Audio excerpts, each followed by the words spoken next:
On se retrouve un mois plus tard pour le suivi de mes semis, mon premier potager dans mon terrain dans le centre de la France. Bon, j'avais fait une première vidéo, elle a un mois maintenant, c'était fin janvier. J'avais fait un peu n'importe quoi hein, sur plein d'aspects. J'avais planté 10 fois trop de graines de toutes les espèces. J'avais pas du tout compris que tout allait germer, tout allait si bien fonctionner. J'étais passé par des cotons, des serviettes papier mouillées au lieu de les mettre directement en godet pour la majorité. Voilà, je me suis retrouvé à devoir multiplier les espaces quasiment à l'infini. Donc voilà, j'ai fait vraiment n'importe quoi. J'avais les mauvaises lampes. Là, comme vous voyez, j'ai changé de setup. En fait, donc globalement, j'avais des petites lampes Amazon comme ça, coûtent 10-15 balles. Et le but, c'était que ça puisse normalement tenir assez longtemps pour, on va dire, les 6 premières semaines des semis. En fait, pas du tout. C'est vraiment de la merde ces trucs-là. Ça a aucune puissance. C'est peut-être pour ça que ça coûte ce prix-là. Donc j'ai renvoyé les trois quarts. J'en ai gardé quelques-unes en appoint. Et j'ai acheté en fait des vraies petites lampes horticoles de croissance. Bon, on n'est pas sur le top du top, mais au moins je peux faire des vrais semis en fait. Franchement, ça a plutôt bien marché, à part les quantités que j'avais fait. Du coup, j'ai passé des heures sur du repiquage que j'aurais vraiment pu m'épargner. Mais franchement, globalement, ça a bien fonctionné. Je vous montre un peu ce que je vais amener du coup sur le terrain ce week-end, ce qui est vraiment prêt à être envoyé. Donc là, on est vraiment fin février. Je vais envoyer de la laitue là qui a pas l'air trop mal. Mais bon, la laitue, j'ai eu un truc assez intéressant quand même, c'est que j'avais deux engrais, deux terreaux à semis différents. Il y en a un des deux sur lesquels c'est bien développé, voilà, comme ça normalement, et un autre sur lequel elle est restée minuscule pendant des semaines. Donc après j'ai essayé de rattraper le truc, de remélanger les terreaux, de repiquer tout ça, mais ça n'a pas donné des. Voilà, globalement, des fois ça donnait des trucs comme ça ou encore pire. Franchement, les choux rouges au top. Les choux rouges vraiment au top, ils ont l'air. Voilà, il y en a un ou deux maintenant encore par gros godet de 9 par 9 que je vais replanter aussi directement. Les choux-fleurs, ils ont l'air pas mal aussi.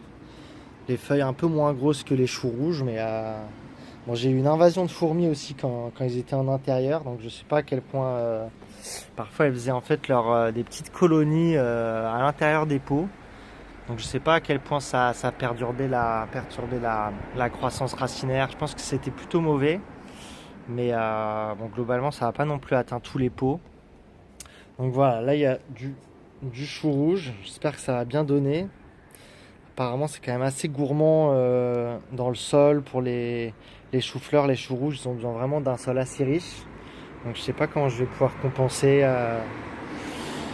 Parce que je pense que j'ai pas mis assez de matière à décomposer sur mon sol pour cette première année, on va dire. Là, il y a encore du chou rouge.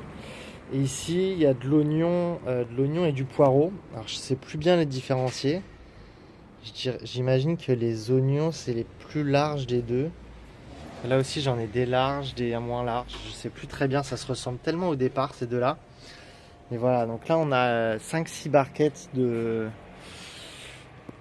Vraiment qui sont clés en main, quoi. Prêtes à être mises dehors. Je pense que ça va être la bonne période pour les mettre dehors, là, fin février, début mars.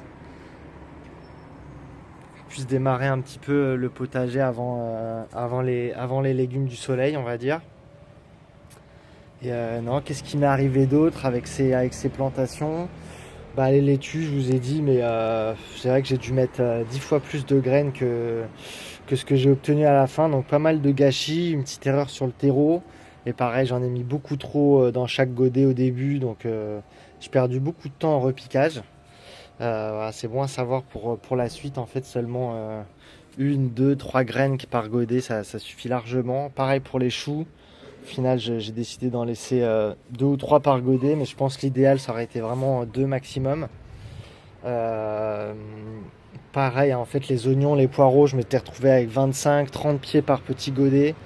Donc voilà, j'ai dû en jeter une tonne, peut-être les deux tiers. Euh, voilà, donc hyper dommage, mais c'est un petit peu les apprentissages du début, on va dire, les apprentissages des premières fois. Donc voilà, je vous tiendrai au courant, mais normalement, vous voyez quand même que ça, malgré toutes mes erreurs, ça a quand même bien pris. Je pense que c'est grâce aux lampes aussi. Ici, on a le persil qui a bien fonctionné. Et là, j'amène des petits artichauts, mais on va dire l'essentiel des artichauts, j'ai surtout envie de les laisser grossir encore 2 3 semaines en intérieur et de les amener quand ils seront vraiment balèzes. Alors, qu'est-ce que j'ai fait d'autre? Donc là-bas, j'ai relancé des poireaux, des oignons. Je voulais être sûr d'en avoir des bons parce que ceux de l'extérieur, je sais pas trop ce qu'ils vont donner à avoir été tout serrés comme ça dans leur petit pot. Ici, on a du persil que j'arrête pas de confondre avec euh,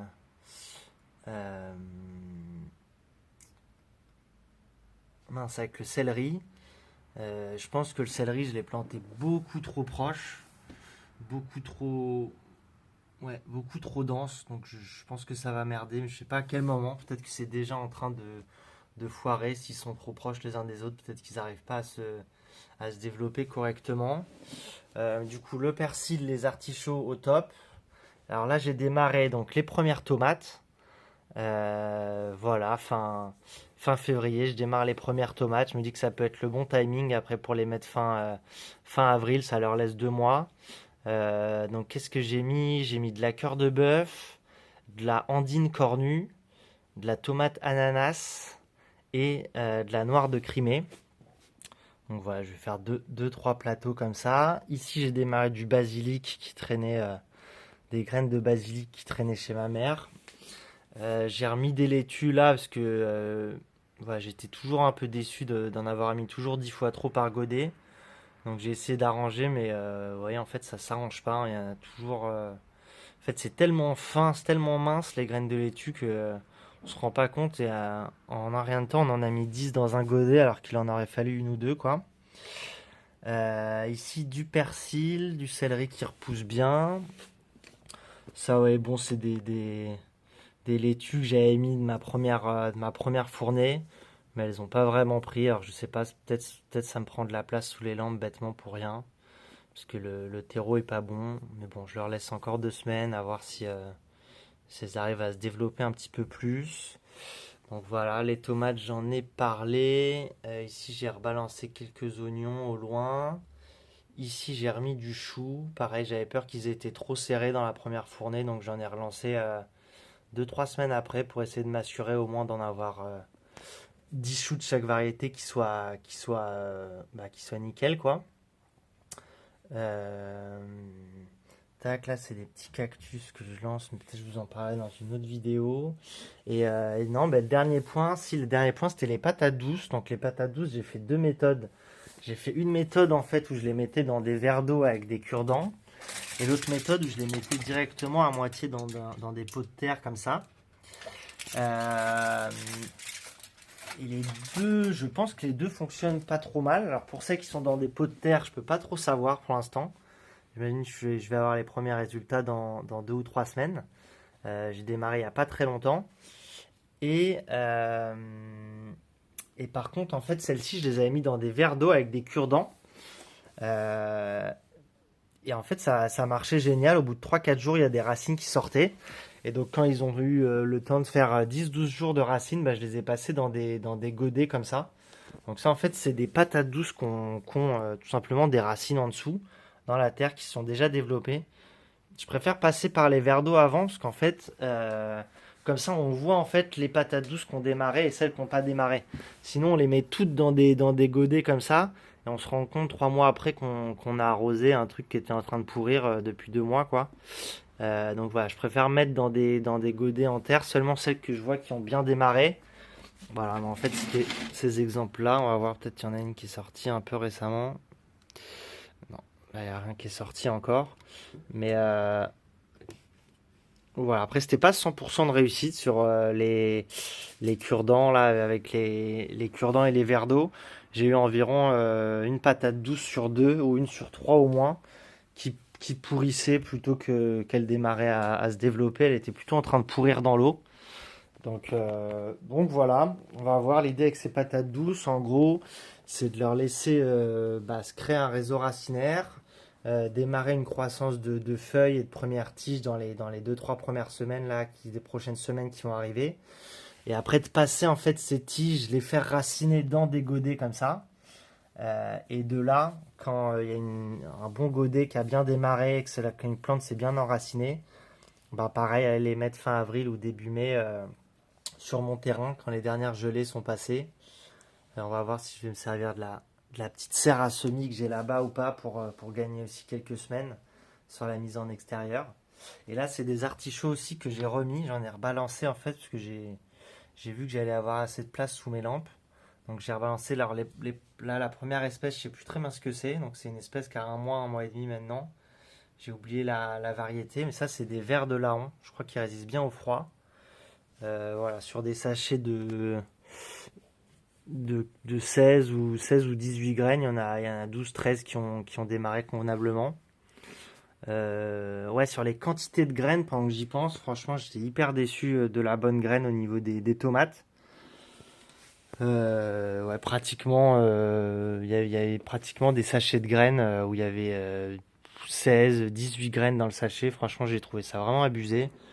Au prix que ça coûte, je pense que, enfin, je dis pas que c'est des entreprises qui s'en mettent plein les poches et qui se font une marge qui se font une marge abusive sur nous. Je dis juste que, voilà, le coût d'une graine, c'est quasiment 0 euros. Donc, quitte à ce que nous, on paye 2 ou 3 euros le sachet, au moins qu'il y en ait une vraie quantité dedans, ça me paraît le minimum. Autant sur de la laitue, sur des choux, sur certains oignons ou sur une variété de tomates, je crois ça allait, c'était la cœur de bœuf. Il y avait vraiment 50 ou 100 graines. Mais là, sur de la tomate ananas, je crois que j'ai vu 15 graines, franchement. Ouais, je trouvais ça un peu abusé pour le prix, quoi. Voilà, voilà. Et là, on passe sur la dernière partie. Donc, toujours la petite lampe qui va bien. Bon, c'est pas des lampes hyper puissantes, hein, c'est des lampes à un peu plus d'une soixantaine d'euros. Mais au moins, c'est sérieux. C'est des lampes qui permettent de faire environ une surface de 70 centimètres sur 70. Peut-être en croissance jusqu'à 80 par 80. Après, si on veut, si on veut, on va dire, continuer la croissance de nos plantes sans forcément les mettre en extérieur ou autre. Là, faudrait réduire un petit peu la surface, comment dire, la surface qu'on peut exploiter. Mais donc là, en fait, bref, ici j'ai mis donc des aubergines, des piments et des poivrons. Bon, pareil, je sais plus très bien les variétés exactes que j'ai mis, mais, euh, mais voilà, ça marche plutôt bien. Je les ai mis, pareil, je les ai mis mi-janvier, fin janvier, je les ai démarrés. Donc ça, c'est des plants qui ont un mois à peu près, un peu plus.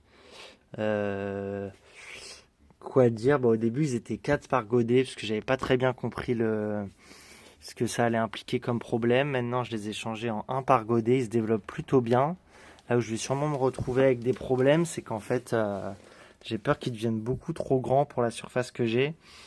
Vu que je pourrais que les mettre fin avril en extérieur et encore peut-être début mai pour certains. Voilà, c'est possible que je me retrouve rapidement embêté en fait à les avoir mis trop tôt. Peut-être que si je les avais lancés, je sais pas, début février, ça aurait été plus propice à ce qu'ils fassent une taille normale fin avril.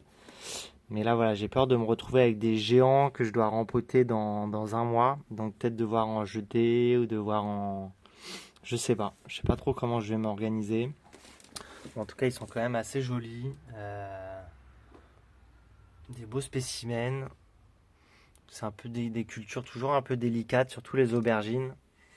Donc voilà, j'espère vraiment que ça va payer, que je vais pouvoir avoir mes premiers poivrons, premiers piments et premières aubergines.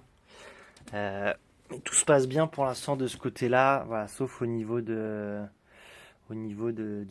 timing en fait par rapport au climat qui va s'améliorer seulement que dans 2 ou 3 mois. Et aussi un petit souci avec voilà, peut-être une petite mousse, je sais pas si c'est mauvais, mais en tout cas, il y a une petite mousse verdâtre qui se met au-dessus des pots. Donc je sais pas, peut-être utiliser de la cannelle pour éviter le développement de champignons, de petites mousses comme ça. En tout cas, c'est pas idéal, je pense. Mais bon, sans que ce soit dramatique non plus. Bon, ben voilà. Voilà où on en est un petit peu pour mes semis. Je vous ai montré ce que j'allais mettre au terrain ce week-end. Donc, ben, on va suivre un peu ça de près. Euh, puis, euh, Puis voilà, si j'ai d'autres choses à vous dire, ça fera l'objet d'une prochaine vidéo. J'espère que vous avez kiffé de suivre un peu l'évolution de ces semis avec moi et que je pourrai vous partager des belles réussites au potager cette année. Salut tout le monde!